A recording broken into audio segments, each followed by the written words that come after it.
Some of you know that Congregation Sh'mal Kolinu meets here in Channing Hall on many Fridays. Rabbi Scott invited our congregation to join theirs for a Hebrew language crash course he gave over the course of several Tuesdays. In an early class, while teaching about various letters and sounds, he remarked that the name Adam in the creation story derives from the Hebrew noun Adama, meaning the ground or earth. I had heard this before when a UU minister quipped that Adam meant mud man.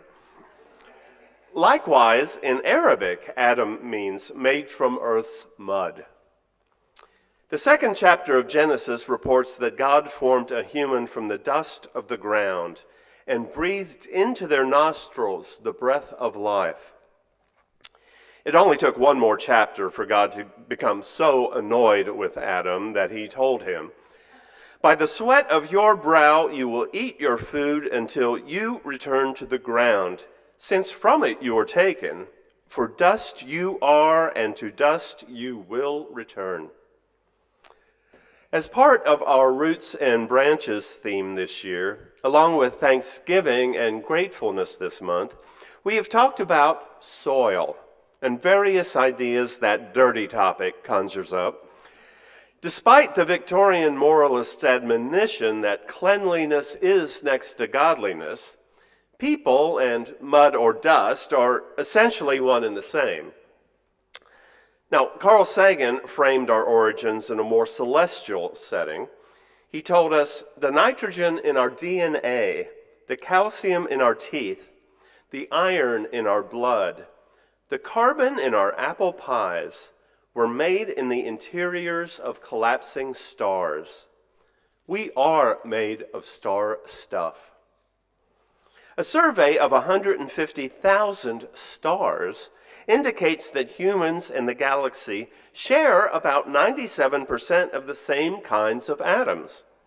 The building blocks of life, the crucial elements for life on Earth, are carbon, hydrogen, nitrogen, oxygen, phosphorus, and sulfur. Astronomers have cataloged the abundance of these very elements in a huge sample of stars. Now, when stars die and lose their mass, all the elements that had been generated inside are swept out into space. Then, the next generation of stars form from those elements, burn again, and are again swept out. Now, according to stardust expert, and by the way, no one told me stardust expert was an option at career day at my school. According to stardust expert Dr. Ashley King, this constant reprocessing of everything is called galactic chemical evolution. Every element was made in a star, and if you combine these elements in different ways, you can make species of gas, minerals, and bigger things like asteroids. And from asteroids, you can start making planets. And then you start to make water and other ingredients required for life. And then, eventually, us. This process has been going on for something like 13 billion years. And our solar system is thought to have formed only 4.5 billion years ago. So, when our seventh principle advises us to respect the interdependent web of all existence of which we are a part, it may be a bit more literal than we first realized. We aren't just connected to other humans and species with legs and wings. We are the very elements that make up not only everything on this earth, but the galaxy. Environmental activist and Kentucky farmer Wendell Berry put it more eloquently than I could. The soil is the great connector of lives, the source and destination of all. It is the healer and restorer and resurrector, by which disease passes into health, age into youth, death into life. Without proper care for it, We can have no community because without proper care for it, we can have no life. And being intrinsically related, the care we show to the soil is reciprocated. Let me give you an example. Although depression in people is more and more common, research shows that working the soil triggers chemicals that keep depression at bay. Getting our hands dirty in the garden triggers the release of serotonin levels in our brains. Serotonin is a natural antidepressant and helps to strengthen our immune system. Too little serotonin in the brain has been shown to cause depression. Now, I know at least one of you throws pottery.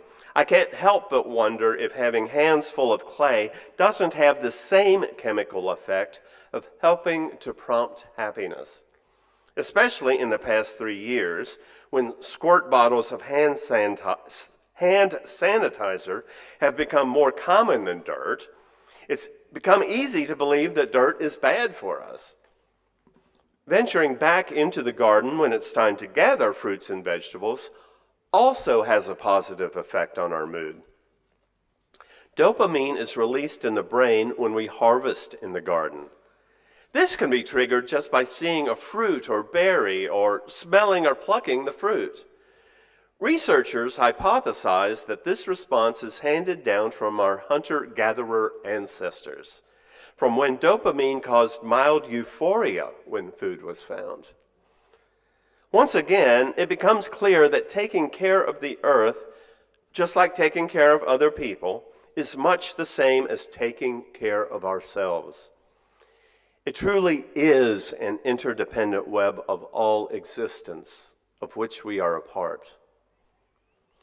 I remember my grandparents taking care of an enormous, it was nearly half an acre garden, which took care of several generations of our family. I truly don't think I had a canned vegetable until I hit college. My grandma even made homemade bread and butter pickles, which were legendary. My parents had a much smaller garden in our backyard, which gave us tomatoes, green beans, and lettuce. Now, without the proper care of soil, we would literally have no community or life, as soil is the basis for not only gardens and farms for our nourishment, but the green spaces of our communities. Since the 1800s, the beneficial effect of nature on human health and well-being has been widely accepted and acknowledged. Before then, cities and urban living, people were in the outdoors as a matter of course and didn't realize we needed to study the benefits of living within and adjacent to nature. In the early 1800s, New York City's population nearly quadrupled. People, desperate for open space, began congregating in places like cemeteries just to have their feet on actual soil. It was decided to build Central Park, which I learned wasn't just the part of Manhattan that they never put buildings on. A design competition was held to plan the layout of the park. Neighborhoods, such as the majority black settlement of Seneca Village, were seized through eminent domain and destroyed. It took nearly 20 years to build the park. It is now the most visited urban park in the United States and is the most filmed location in the world. Now, Herman Park is roughly half the size of Central Park and serves much the same purpose, so that people can get outdoors even if they live in the city. It was also designed by a landscape architect on land bequeathed by oilman and philanthropist George H. Herman. It's easy to get to from here on the light rail, and you can happily spend the better part of a day there re-energizing. These urban green spaces have undeniable positive impacts on the health of those who visit them. International agreements and organizations, such as the World Health Organization, support the establishment and maintenance of urban green spaces to promote health and well-being, and have reviewed their effectiveness in contributing to healthy, sustainable cities. But recreation isn't the only benefit people are taking advantage of with green spaces. Foodies and fans of locally sourced produce, as well as those concerned with sustainable communities and organically grown food, are realizing the benefits of urban agriculture and community gardens. They seem to be taking a cue from my grandparents. I talked recently in a sermon about veganism, how little people know about where their food comes from. I cited a social media post about a story titled, "Rains Leave Many Indiana Farmers Well Behind in Planting." A woman commented, "Why is there a need for farmers growing corn and soybeans when most people go to Kroger's or Albertsons to get groceries anyway?" Of course, our UU kids have a garden right in front of the church, so they can see where these things come from. The more people are involved in growing their own food, the better educated they will be, the more serotonin and dopamine they'll apparently enjoy. And what a point of pride to cook stuff you actually grew. If you have a backyard, use it and plant it. If you don't, containers on the patio will work. Or how about working with a community garden? It wasn't until the 20th century in New York that open spaces began to be used not only for recreation, but for community gardens. But several decades before work on Central Park began, and further up the East Coast near Boston and Concord, some folks began making the case that nature is not only a source of nutrition, not only a part of physical and mental well-being, but spiritual well-being.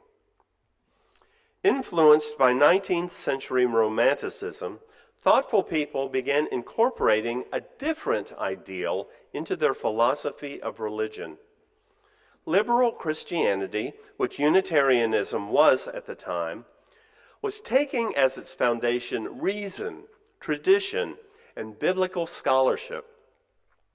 What became known as transcendentalism focused on, instead, personal spiritual experience and individual conscience.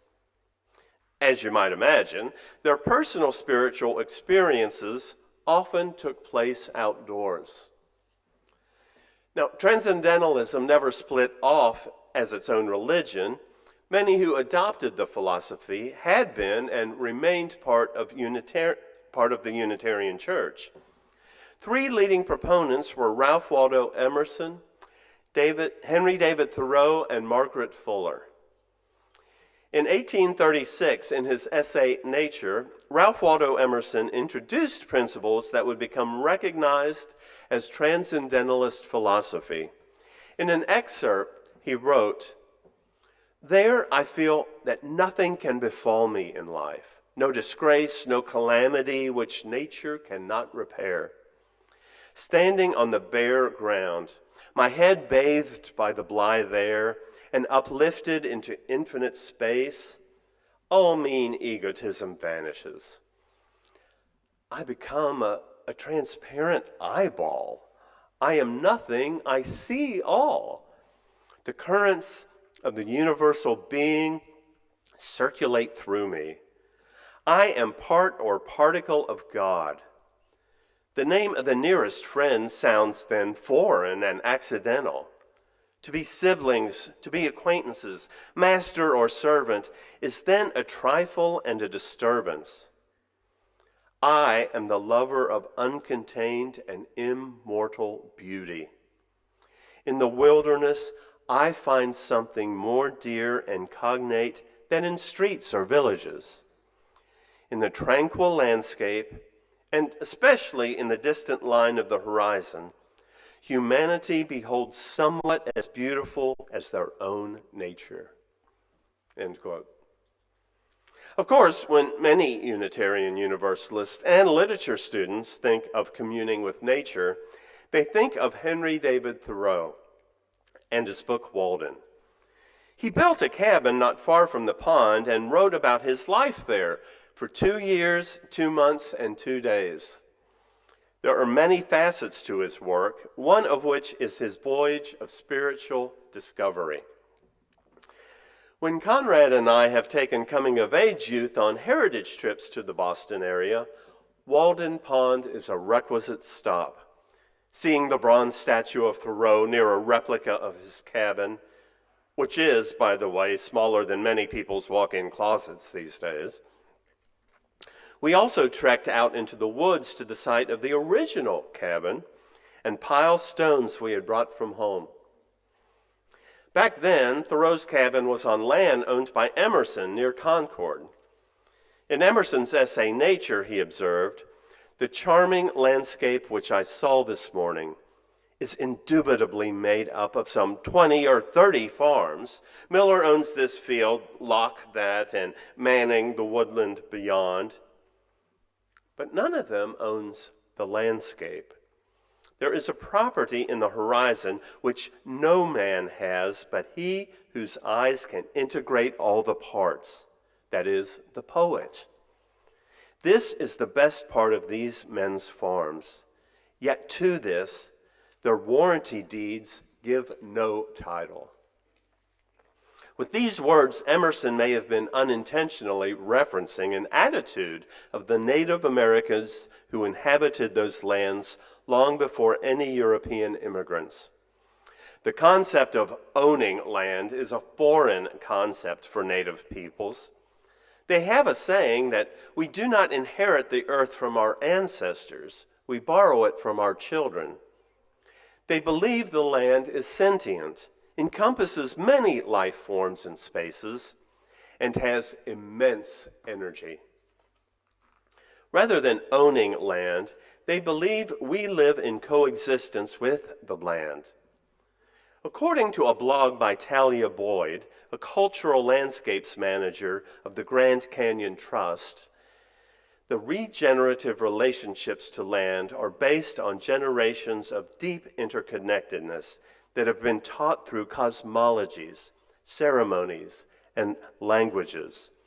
Native peoples acknowledge that these going-on connections require responsibilities to the natural world. They provide offerings and prayers to the land for its healing. Their traditional teachings instruct them to maintain deep respect for the land, life, and our four-legged and winged relatives, all our relations. Clearly, these words echo our seventh principle, to respect the interdependent web of existence of which we are a part. And as the natives believe, this isn't just the part of the web with legs and wings. It is the land, the very soil itself. Because it is our relation just the same. From Adam, made from Earth's mud, or a little more inclusively, Earth people, to humans made of stardust, sharing 97% of the crucial building blocks of the galaxy. We are all a part of all of this. And to take care of the part that is us, we need to take care of all the other parts as well. May we do so with more passion, more intention, more love, and with dirty hands. Amen.